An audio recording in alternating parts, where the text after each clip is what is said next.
Hello વિદ્યાર્થી મિત્રો, આપ સૌનું આપણી આ યુટ્યુબ ચેનલ પર હાર્દિક સ્વાગત છે। આજે હું લઈને આવી છું ધોરણ 6 વિષય વિજ્ઞાન પાઠ 10 ચુંબક સાથે ગમ્મત સ્વાધ્યાયન પોથી ભાગ 6 નું સંપૂર્ણ સોલ્યુશન। તો ચાલો આપણે આગળ વધીએ, પરંતુ તે પહેલાં જો તમે આપણી આ યુટ્યુબ ચેનલને લાઇક, શેર અને સબસ્ક્રાઇબ ન કરી હોય તો જરૂરથી કરજો। પ્રશ્ન 1, નીચે આપેલા પ્રશ્નો માટે સાચો વિકલ્પ પસંદ કરીને બોક્સમાં લખો। તો ચાલો જોઈએ। પહેલું, નીચેના પૈકી કઈ જોડ ચુંબકીય પદાર્થોની છે? જવાબ છે બી, લોખંડની ખીલી અને યુપિન। બીજું, નીચેના પૈકી કઈ જોડ બિનચુંબકીય પદાર્થોની છે?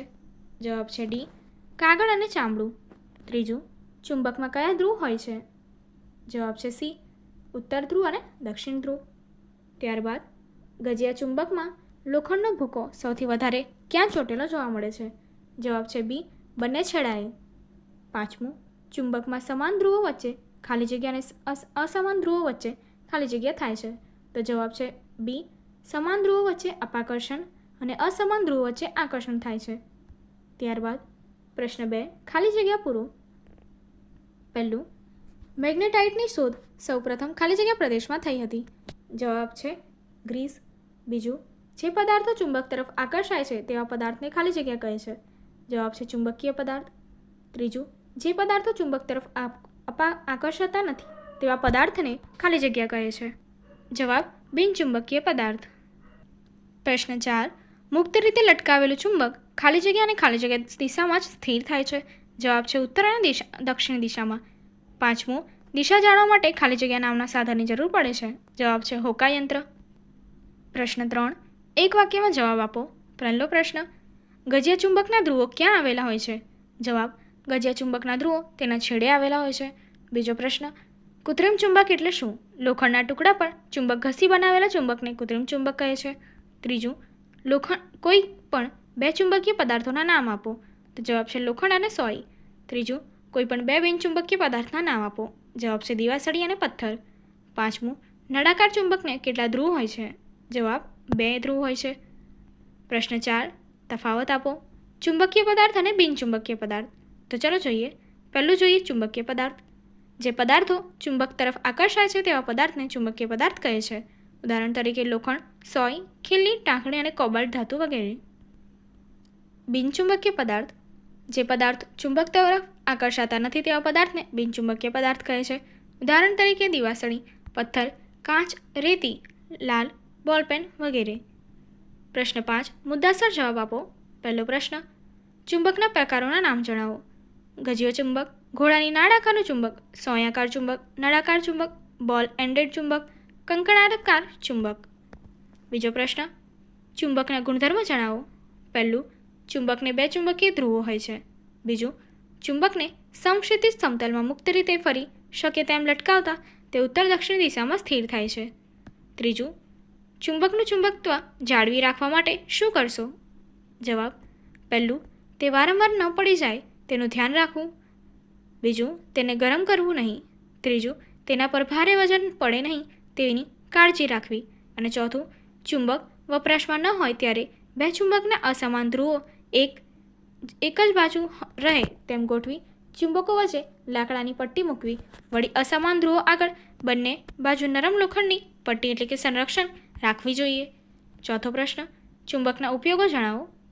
ચુંબકના ઉપયોગો રેડિયો, ટીવી, ટેલિફોન, વિદ્યુત પંખો, વિદ્યુત ઘંટડી, loudspeaker, microphone, refrigerator, washing machine, dishwasher, cassette tape, electric motor, dynamo વગેરે। પાંચમું, ચુંબકનું ચુંબકત્વ કેવી રીતે નાશ પામે છે? જણાવો। જવાબ, પહેલો પોઈન્ટ, ચુંબકને ગરમ કરવાથી। બીજું, ચુંબકને વારંવાર પછાડવાથી। ત્રીજું, ચુંબકને હથેળી જેવા સાધન વડે ટીપવાથી। ચોથું, જે ચુંબકના અસમાન ધ્રુવો એકબીજાની નજીક રહે તેમ લાંબો સમય રાખવાથી। પ્રશ્ન 6, પ્રયોગ વર્ણવો। હેતુ, મુક્ત રીતે લટકાવેલું ચુંબક હંમેશા ઉત્તર દક્ષિણ દિશામાં સ્થિર થાય છે। સાધનો, ગજિયો ચુંબક, લાકડાનું સ્ટેન્ડ અને દોરી। આકૃતિ તમને અહીં દર્શાવી દીધી છે। પદ્ધતિ જોઈએ। એક ગજિયો ચુંબક ઓળખાય તે માટે તેના કોઈ એક છેડાને નિશાન કરો। ગજિયા ચુંબકની મધ્યમાં દોરી બાંધી તેને લાકડાના સ્ટેન્ડ પરથી મુક્ત રીતે ફરી શકે તેમ લટકાવો. જ્યારે ચુંબક સ્થિર થાય ત્યારે તેના બે છેડાની સ્થિતિ નોંધતા બે નિશાન જમીન પર કરો. બંને નિશાનને જોડતી રેખા દોરો. અવલોકન: દરેક વખતે ગજિયો ચુંબક એક જ દિશામાં સ્થિર થાય છે. આ દિશા ઉત્તર દક્ષિણ હોય છે. નિર્ણય: ગજિયા ચુંબકને મુક્ત રીતે ફરી શકે તેમ લટકાવતા તે હંમેશા ઉત્તર દક્ષિણ દિશામાં સ્થિર થાય છે. પ્રશ્ન 7. પ્રવૃત્તિ કરો. તમારું પોતાનું ચુંબક બનાવો. આપેલ લોખંડની પટ્ટીને ટેબલ પર મૂકો. એક ગજિયો ચુંબક લઈ તેના એક ધ્રુવને લોખંડની પટ્ટીના એક છેડા પાસે રાખો. ચુંબકને ઉચક્યા સિવાય લોખંડની પટ્ટીના એક છેડાથી શરૂ થઈને બીજા છેડા સુધી તેની પૂરી લંબાઈ પર ઘસો. હવે ચુંબકને ઊંચું કરી તેને જે ધ્રુવથી શરૂઆત કરી હતી તે જ ધ્રુવને લોખંડની પટ્ટીના જે છેડાથી શરૂઆત કરી હતી ત્યાં લાવો. ચુંબકને ફરીથી લોખંડની પટ્ટી પર અગાઉ મુજબ ઘસો. આ ક્રિયા 30 થી 40 વખત પુનરાવર્તન કરો. લોખંડની પટ્ટી ચુંબક બની જશે. તેની ખાતરી કરવા તેને લોખંડના ભૂકાની નજીક લઈ જાઓ. તે લોખંડના ભૂકાને આકર્ષશે અને તે પરથી ખાતરી થશે. પ્રશ્ન 2. તમારું પોતાનું હોકાયંત્ર બનાવો. સાધન સામગ્રી: ગજિયો ચુંબક, લોખંડની સોય, બૂચ, ટમ્બલર. પદ્ધતિ: પહેલો પોઈન્ટ: ગજિયા ચુંબકનો ઉપયોગ કરી લોખંડની સોયને ચુંબક બનાવો. બીજો પોઈન્ટ: આ ચુંબકીય સોયને બૂચમાંથી પસાર કરો. ત્રીજો પોઈન્ટ: એક ટમ્બલરમાં પાણી ભરીને બૂચને તરત મૂકો. સોય પાણીને અડકે નહીં તેનું ધ્યાન રાખો. આ તમારું સાદું હોકાયંત્ર તૈયાર થશે. ચોથો પોઈન્ટ: પાણીમાં તરતા બૂચની સોય કઈ દિશા દર્શાવે છે તે નોંધો. બૂચને વિવિધ દિશામાં ફેરવી સ્થિર થાય ત્યારે સોયની દિશા નોંધો. અવલોકન: દરેક વખતે સોય ઉત્તર દક્ષિણ દિશામાં સ્થિર થાય છે. નિર્ણય: પાણીમાં તરતા બૂચમાં પસાર કરેલી સોય હોકાયંત્રની સોય જેમ ઉત્તર દક્ષિણ દિશા દર્શાવે છે. Project work. પહેલો પ્રશ્ન: તમારી આસપાસ રહેલા ઘણા બધા પદાર્થોને એકઠા કરો. તે પૈકી કયા પદાર્થો ચુંબકીય છે અને કયા પદાર્થો બિનચુંબકીય છે તે ચકાસો અને નોંધો.